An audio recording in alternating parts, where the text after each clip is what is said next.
আসসালামু আলাইকুম বন্ধুরা, কেমন আছেন সবাই? আশা করি আল্লাহর রহমতে ভালো আছেন। আলহামদুলিল্লাহ, আমরাও আল্লাহর রহমতে ভালো আছি। নতুন আরও একটা ভিডিওতে আপনাদেরকে স্বাগত জানাই। আমি সুমাইয়া, খুলনা থেকে বলছি, বাংলাদেশি ব্লগার। সবাইকে পবিত্র ঈদ উল আজহার শুভেচ্ছা জানাচ্ছি। ঈদ মুবারক, ঈদ মুবারক, ঈদ মুবারক। যেহেতু এটা ঈদের ব্লগ, সেজন্য সবাইকে ঈদ মুবারক জানিয়ে দিলাম। ঈদ মানে খুশি, ঈদ মানে আনন্দ, কিন্তু সবসময় সেই ঈদ কিন্তু সবার জন্য আনন্দের হয় না। কথাটা কেন বললাম সেটা একটু আপনাদের সঙ্গে পরে শেয়ার করছি। আমি কিন্তু খুব সকালে ঘুম থেকে উঠে গেছি, আর ঘুম থেকে উঠেই আগে সিমাই রান্নার প্রস্তুতি নিয়ে নিচ্ছি। এখানে কিন্তু এক চুলাতে আমি দুধ জ্বালাচ্ছি, অন্য চুলাতে কিন্তু আমি সিমাইটা ভেজে নিচ্ছি। আর এখানে কিন্তু আমার দুধ জাল করা হয়ে গিয়েছে, আর এখন কিন্তু সেমাইটা দিয়ে দিচ্ছি। আর আজকের ঈদ ব্লগটা আমি খুব সিম্পলভাবে আপনাদের সঙ্গে শেয়ার করছি। গ্রামের মানুষ ঠিক যেভাবে আগে ঈদ পালন করতো, আমি কিন্তু সেইভাবেই আপনাদের সঙ্গে ঈদটা শেয়ার করছি। কিন্তু ছোটোবেলায় দেখেছি আমার মা, চাচি, দাদিরা কিন্তু আজান দিলেই ঘুম থেকে উঠে যেত, আর ঘুম থেকে উঠেই কিন্তু নামাজটা সেরেই কিন্তু রান্নাবান্নার কাজে চলে আসতো।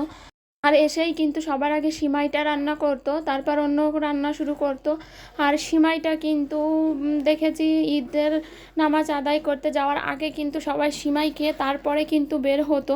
এখানে কিন্তু আপনাদের ভাইয়া আর বাবু কিন্তু একটু রেডি হয়ে নিয়েছে, আর আমি কিন্তু একটু পিক নিচ্ছিলাম ওদের। এদিক থেকে দেখলাম আবার আমাদের রাস্তার পাশেই কিন্তু গরু কাটা হচ্ছে। তা দেখতেছিলাম সবাই গরু প্রসেস করতেছিল, দেখে খুব ভালো লেগেছিল, তাই একটু ভিডিও ক্লিপ নিয়েছিলাম। সময়ের সঙ্গে সঙ্গে কিন্তু সব কিছু বদলে গেছে। আগের মানুষ কিন্তু ফ্রোজেন খাবার তৈরি করতো না, খুবই কমই করতো। মানুষ আগে কিন্তু ফ্রোজেন খাবারের প্রতি আসক্ত ছিল না, এখন যেমন মানুষ ফ্রোজেন খাবারের প্রতি আসক্ত। এখানে কিন্তু বাবা আমার কাছে হচ্ছে বাটা মশলা দিয়ে হচ্ছে গরুর মাংস খেতে চেয়েছিল, তার জন্য কিন্তু এখানে আমি হচ্ছে মশলা বেটে আজকে গরুর মাংস রান্না করব। তাজা মশলা দিয়ে গরুর মাংস খাওয়ার মজাই আলাদা, আরও কুরবানির মাংস। আর কুরবানির মাংসতে কিন্তু এমনিতেই বরকত হয় আর অনেক মজা হয়। যেভাবে রান্না করা হোক না কেন, কুরবানির মাংস যেন এমনিতেই কেন যেন আল্লাহ তাআলা অনেক স্বাদ দিয়ে দেন।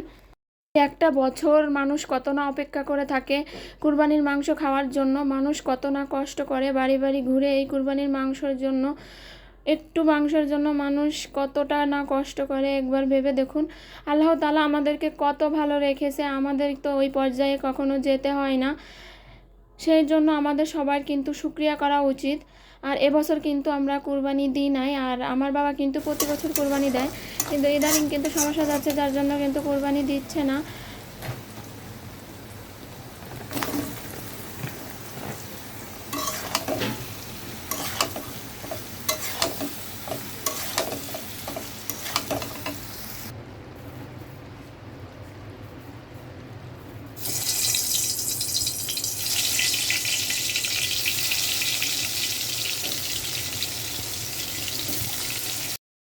কুরবানির সময় গরুর মাংস রান্না হবে, এটা তো স্বাভাবিক ব্যাপার, আর এটা সব বাড়িতেই হয়। তো মাংসের সঙ্গে বেশি কিছু রান্না করব না, কারণ নষ্ট হবে। যার জন্য যেহেতু আমার বাসায় কোনো মেহমান আসবে না, আর কুরবানির সময় এমনিতেই কেউ কারোর বাসায় যায় না, যার যার মতো সেই খুবই ব্যস্ত থাকে। তা আমি গরুর মাংসের পাশাপাশি কিন্তু এখানে কিছুটা সবজি করে নিচ্ছি। এখানে পটল ফ্রাই করে নিচ্ছি, সঙ্গে হচ্ছে ধুন্দল ভাজি করে নিচ্ছি। আর গরুর মাংসটা কিন্তু আমি হাতে মাখিয়ে রান্না করব। আর কুরবানির মাংস দেখবেন হাতে মাখিয়ে রান্না করলেই বেশি মজা হয়। আর যেভাবেই রান্না করি না কেন, কুরবানির মাংসে আল্লাহ তাআলা অনেক বরকত দিয়ে দেন, আর অনেক মজা হয়। যাই হোক, এখানে কিন্তু আমি মাংসে সব মশলা একে একে দিয়ে দিচ্ছি। এখানে কিন্তু আমি পেঁয়াজ বাটা, মরিচ বাটা, আদা রসুন বাটা, যত রকমের গুঁড়ো মশলা আছে সব কিন্তু দিয়ে দিয়েছি। আর এখানে কিন্তু আমি স্পেশাল কোনো রকম মশলা দিইনি, সাধারণভাবে যে মশলা দিয়ে আর কি গরুর মাংস রান্না করা হয়, এখানে কিন্তু আমি সব কিছু দিয়ে দিয়েছি। বাটা মশলা এবং গুঁড়ো মশলা দুই রকমইভাবেই দিয়েছি আজকে। আজকে শুধু বাটা মশলা দিইনি, সঙ্গে গুঁড়ো মশলাও দিয়েছি। আর গরুর মাংসটা খেতে কিন্তু সত্যি অনেক মজা হয়েছিল। যেহেতু রান্না করার পরে ভয়েস দিচ্ছি, আপু ভাইয়ের একটা জিনিস খেয়াল করবেন, এখন কিন্তু আমরা যতই জাঁকজমকপূর্ণভাবে ঈদ পালন করি না কেন, সেই আগের মতো কিন্তু মজাটা নাই। আগে কিন্তু মানুষ খুব সাধারণভাবে ঈদ পালন করতো, তবে কিন্তু অনেক আনন্দ ছিল, অনেক মজা ছিল। এখন যেন আল্লাহ তাআলা কেন যেন আনন্দটা উঠিয়ে নিয়ে গেছে, কোনো কিছুতেই যেন সেই আগের মতো আনন্দ বা মজাটা হয় না। আগে কত না আনন্দ করেছি ঈদের সময় আমরা, আর গ্রামে যখন ছিলাম অনেক আনন্দ করেছি। আর তখন তো গ্রামে মেলা বসতো, প্রত্যেক ঈদে আমাদের গ্রামে মেলা বসে, এখনও বসে, কিন্তু সেই আগের আনন্দটা কিন্তু এখন একদমই পাওয়া যায় না। কিন্তু তেমন কিছু রান্নার আয়োজন করিনি, সিমাই আর লুডুস করে নিয়েছি। আর এখানে তো সাধারণভাবে রান্নাবান্না করে নিচ্ছি। আর এভাবে সাধারণভাবেই কিন্তু সাদামাটাভাবে আগের মানুষ গ্রামে এভাবে রান্নাবান্না সেরে নিত, খুব বেশি জাঁকজমকপূর্ণ কিছু করতো না, তারপরেও কিন্তু সেই ঈদটা ছিল অন্য রকম। আর এখন যতই জাঁকজমকপূর্ণ ঈদ করি না কেন, অনেক ধরনের রান্নাবান্না করি না কেন, কোনো আনন্দ নাই, আরও খাবার নষ্ট হয়, কখনো বা খাওয়া হয়, কখনো বা কিন্তু থেকে যায়, নষ্ট হয়। কিন্তু আগে মানুষ অল্প রেঁধেছে কিন্তু খাওয়া হয়েছে, আর মানুষ অল্পের মধ্যে আনন্দ করেছে অনেক বেশি। এখানে কিন্তু আমি রান্নাবান্না শেষ করে নিয়েছি, আমার 12টার মধ্যে কিন্তু সব কাজ কমপ্লিট হয়ে গিয়েছে। আর এখন কিন্তু আমি উঠানটা ঝাড় দিয়ে নিচ্ছি। উঠানটা আমি সকালেই ঝাড় দিতে চেয়েছিলাম, কিন্তু সকালে যেহেতু রান্নাবাড়ার চাপ ছিল এর জন্য আর হয়ে উঠিনি। ঘর দরজা গোছানোর মতো কিছুই নেই, ঘর দরজা তো আগে থেকেই সব কিছু গুছিয়ে ফিটফাট করে নিয়েছি, শুধু একটা নতুন চাদর বিছিয়েছিলাম, সেটা আর আপনাদের সঙ্গে শেয়ার করা হয়নি।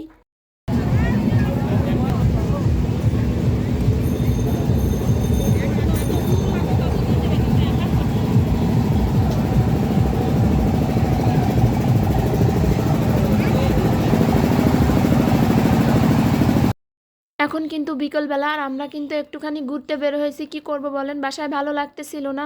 আপনাদের ভাইয়া যেহেতু আমাদের সঙ্গে ঈদ করে না, আপনাদের ভাইয়া বাসায় নেই, তো একা একা কিন্তু ভালো লাগতেছিল না, এই জন্য কিন্তু একটু বাবুকে নিয়ে ঘুরতে বের হলাম।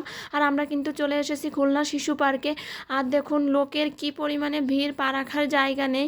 আর এখানে কিন্তু মেলা বসেছে, আর অনেক ধরনের রাইডস এসেছে, বিভিন্ন ধরনের রাইডস এসেছে। এখানে নৌকায় ওঠার জন্য সবাই কিভাবে ভিড় জমিয়েছে দেখুন, লাইনের পরে লাইনে, এখানে কিন্তু লাইনে দাঁড়িয়েছে, লম্বা লাইন, পাওয়া যাবে না কিছু। আর এখানে সবচেয়ে একটা রাইডস আমার কাছে সবচেয়ে বেশি লেগেছে, সেটা হচ্ছে এই যে ট্রেন। এই ট্রেন লাইনটা দেখে আমার অনেক বেশি ভালো লেগেছে। ট্রেনে উঠতে ইচ্ছা করছিল কিন্তু হয়ে ওঠেনি, তার কারণ হচ্ছে যেহেতু আমি আর বাবু বের হয়েছি, আপনাদের ভাইয়া নেই, বাবুকে দেখবে কে, তার জন্য আর সাহস করে ওটাতে আর উঠা হয়নি। আর এদিকে বাবু হচ্ছে লেবুর শরবত খাবে বলতেছিল, তো লেবু শরবতের জন্য বায়না করছে, এর জন্য বাবুকে হচ্ছে 1 গ্লাস লেবু শরবত দিয়ে দিলাম। আর এই গরমের ভিতরে সবচেয়ে ভালো খাবার আমার মনে হয় শরবত, আর ঠান্ডা জাতীয় খাবার খাওয়াই এই গরমে উত্তম।